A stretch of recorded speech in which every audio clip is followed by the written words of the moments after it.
सरकार आहे आणि माननीय मुख्यमंत्र्यांनी एक काळ असा होता की आपत धर्म काय शाश्वत धर्म शॉपत नाही शाश्वत धर्म असं काही झालं तरी आम्ही हे करणार नाही ते करणार नाही. त्यांच्या मांडी लावून त्यांना बसावं लागतं. हा कोणता धर्म आहे हे तेच जास्त चांगल्या पद्धतीने सांगू शकतील. थोडक्यामध्ये राज्याच्या विधिमंडळाचं अधिवेशन सुरू झाल्यानंतर जे प्रश्न घेऊन आम्ही सगळेच जण लढलो. ठीक आहे, आम्हाला सरकार स्थापन करता आलं नाही, त्यांनी सरकार स्थापन केलं. आता माझी मागणी अशी आहे की प्रत्येकाने आपापल्या जाहीरनाम्यामध्ये आमचं सरकार आलं असतं तर आम्ही केलं असतं. या सरकारने एक योजना जाहीर केली होती, लाडकी बहीण. आता लाडक्या बहिणीपेक्षा लाडके आमदार ज्यांना मंत्रिपद मिळालेत आणि नावडते आमदार अशीच चर्चा जास्त सुरू झालेली आहे. त्या लाडक्या बहीण योजनेचे पहिल्या 5 महिन्याचे मला असं वाटतं पैसे हे माता भगिनींच्या खात्यामध्ये जमा झाले. जवळपास 7,500 रुपये हे जमा झाले. दरम्यान निवडणूक आयोगाच्या माध्यमातून असं मला वाटतंय की पुढचे पैसे वाटल लागू नये म्हणून या सरकारने स्थगिती आणली. आता निवडणूक झालेली आहे, आचारसंहिता संपलेली आहे. जसं निवडणुकीच्या आधी महिलांची मतं मिळवण्यासाठी ही योजना आणली गेली आणि त्यांच्या खात्यामध्ये पैसे दिले गेले, ती योजना तात्काळ सुरू केली गेली पाहिजे.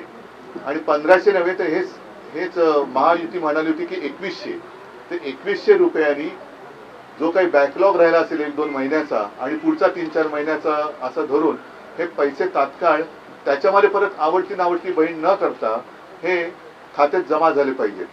कारण मधल्या काळात मी बातम्या वाचल्या की आता निकष लावणार, म्हणजे एका घरात एकाच महिलेला मिळणार, मग अमुकच बघणार तमुकच बघणार. हे सगळे मी म्हणेन जे काही डाव होते ते डाव आता उघडे झालेले आहेत. तुम्ही आता बहिणीमध्ये आवडती बहीण अशी करू शकत नाही, करता कामा नये. जसं तुम्ही गेल्या वेळेला कोणतेही निकष लावले असतील किंवा नसतील, ज्या महिलांना लाडक्या बहिणीच्या योजनेअंतर्गत पैसे दिले हे पैसे आता हे निकष बाजूला ठेवून 2100च्या तुम्ही जे म्हणताय वाढतं तुमचं प्रेम आहे त्याप्रमाणे हे पैसे तात्काळ माझ्या आणि आपल्या बहिणीच्या खात्यात जमा झाले पाहिजेत. बाकी राज्यपालांचं अभिभाषण मी काय त्यावेळेला उपस्थित नव्हतो, पण त्याची प्रत आज मी वाचली. त्याच्याबद्दल आमचे सगळेच आमदार सभागृहात बोलतील. पण एक गोष्ट मला प्रकर्षाने जाणवते की राज्यपाल महोदयांनी माझं सरकार म्हणून जे काही भाषण केलं त्याच्यामध्ये पर्यावरणाबद्दल एक पुसटचा उल्लेख आहे की त्यांनी काय ती समिती नेमलेली आहे. आता त्या समितीत खरंच कोण असणार आहेत? पर्यावरण तज्ज्ञ असणार आहेत का? हे पर्यावरण तज्ज्ञ नेमका कसला अभ्यास करणार आहेत? आणि या पर्यावरण तज्ज्ञांनी केलेल्या सूचना हे राज्यपालांचं सरकार ऐकणार आहे का?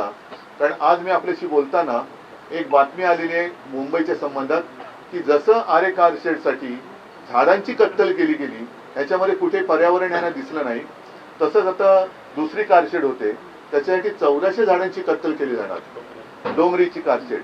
तर त्या कत्तलीमागे किंवा कत्तल ही पर्यावरणाची तज्ज्ञांची समिती होऊ देणार आहे का? हे असे अनेक प्रश्न आहेत.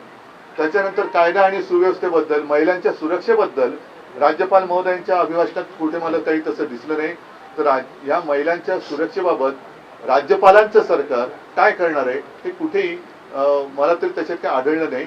आणि आता मी सभागृहात होतो, सभागृहातून निघताना आपले माननीय सदस्य कोण त्यांनी कालची घटना सांगितली की एका फोटोग्राफरच्या स्टुडिओत एक मास्क लावून कोणतरी गेला, रिव्हॉल्वर लावून त्याला लुटलं आणि त्याची दखल आज सकाळपर्यंत तरी पोलीस स्टेशनने घेतली नव्हती.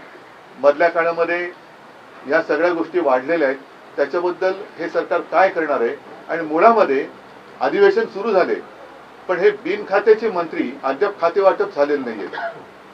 ही नेमकी जबाबदारी कोणावर आहे? काय आहे?